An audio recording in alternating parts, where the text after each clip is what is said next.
Hi everyone, this is Vivian. Welcome back to my channel. Today we're going to do 4 hand lettering projects with autumn-themed embellishment. The first one we're going to do is a simple black and white hand lettering with a very simple wreath drawing that I will be showing you how to do. And the second one is going to be a little more colorful, and we're going to use Crayola markers or any other brush markers you have. And I'm also going to show you how to make some simple leaf stamps. And for the third one, I'm going to show you different ways to use the stamps and also some blending techniques with Crayola markers. And lastly, I'm going to show you how to make a bigger stamps with very simple materials and combining all the techniques that we learned so far. So let's dive in. For our first project, all we need is a pencil and a bigger brush pen and a smaller brush pen, or a smaller just black pen would do. And then something round that you can use as a guideline. Here I'm using a roll of tape, but you can also use a container cover or anything round you can find around you. So after sketching out where I'm writing the word, I use the bigger brush marker to write out the word gather, and then I use the tape as a guide to draw several circles around the word. And then I use a smaller brush pen or a smaller black pen to just draw segments of the circle. And especially I draw where they intersect. And then I make little leaves around them to make them look like branches. So this way you don't have to be perfect in every segment because everything has that randomness to it. And to finish it off, I just add some dots here and there to make it more interesting. So for the second one, we're going to do something more colorful, and here I have my Crayola markers in yellow, orange, red, and brown, and I'm going to show you a very simple way to make your own stamps out of craft foam. And I'll be using a water bottle cap as the base for my stamps. So to make the stamps, I'm going to draw leaves that will fit the size of the water bottle cap.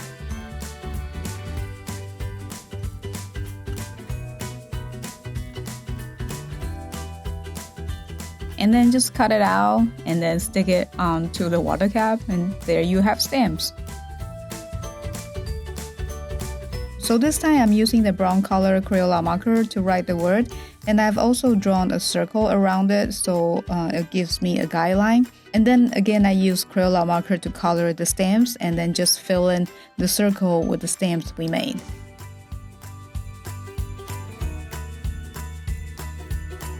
So you don't have to use just one color per stamps. You can mix a little yellow and orange together. It will give you that gradient effect.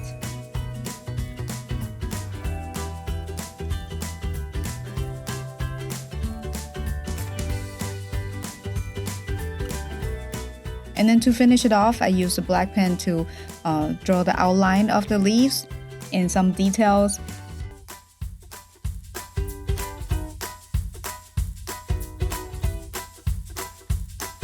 And then, of course, added some circles and dots to make it more complete. For the third one, we're going to create some watercolor effect with the help of a water brush. If you don't have a water brush, you can use a regular brush with some water. It will work just fine. And then we're going to reuse the stamps that we made. So this time I want a bigger circle, and I actually used a pair of compasses to draw the circle. And I want to do some blending of the word itself. So I'm going to write the word in the lightest color that I'm going to blend. In this case, it's the yellow. Also because I'm going to do some blending, so I want to make the word all a little bit thicker than normal.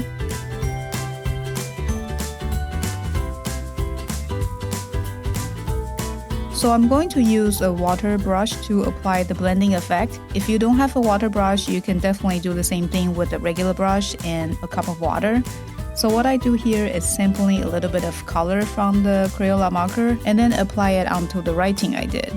So I'm going to start with a lighter orange and then just carefully blend it in with a yellow. And then I'm going to do the same thing with the orange and then move on to a red. And then I'll finish off the end with some green. And now we're going to use the stamp we made earlier, but this time we're going to use it in a slightly different ways. So I'm going to lay the color on a piece of plastic instead of directly apply onto the stamp. I have a piece of plastic glass here. You can also use a plastic bag as long as something smooth and poreless.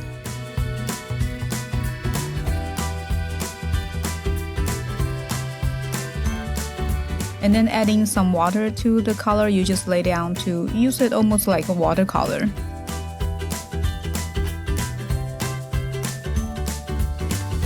And then apply the color on the stamp. So because we dilute the colors, so it doesn't look as saturated or heavy, it gives that watercolor painterly effect.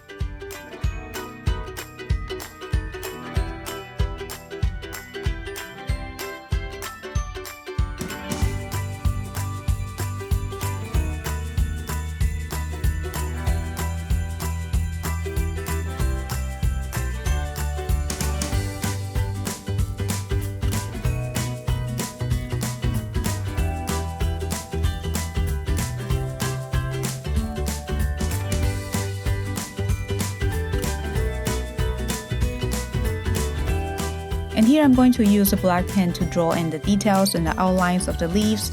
It doesn't have to be perfectly matching, it can be just loosely traced over. I'm also going to add a shadow effect on the lettering so it pops a little bit. And then to finish off, I also added some circles and dots on the places where there might be too much empty space. And it also gives it a more finished look. So for the last project, we're going to make a bigger stamp, and I'm going to show you how to quickly draw a maple leaf shape. And we also need some painter's tape or drafting tape, masking tape, and then as well as Crayola markers and brush pens and black pens.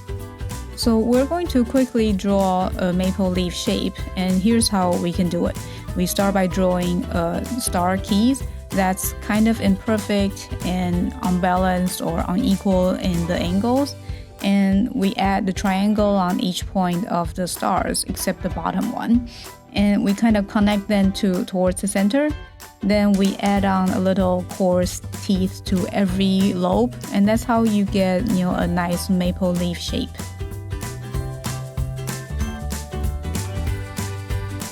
I'm going to create a clean middle area for my writing, so I'm going to use the painter's tape to block off any paint. And you don't want to just stick on the paint on the paper because then it's too tacky, it will damage the paper. So what I do here is just applying the tape on my pants or my clothes a couple times to just remove some of the tackiness and then apply it onto the paper.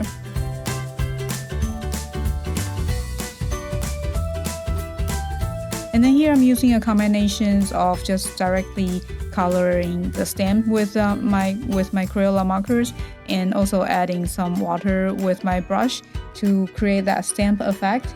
And because it is a bigger stamp, so adding some water to it does help a little bit.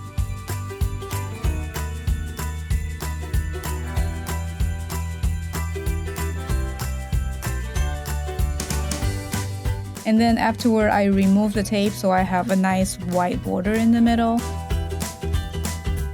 And then I fill in the white space with more smaller leaf stamps.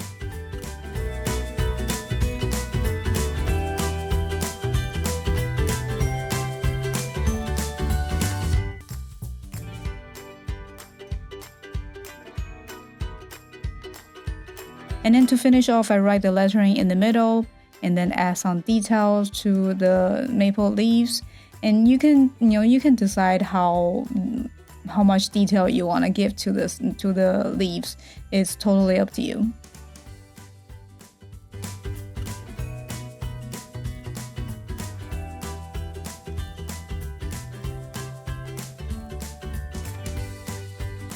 I hope you enjoyed these 4 projects with Crayola and hand lettering. And if you have any questions, you can leave it in the comment section below. If you like this video, don't forget to give it a thumbs up and consider subscribe. I'll see you next time with more tips and tricks on calligraphy and hand lettering. Bye!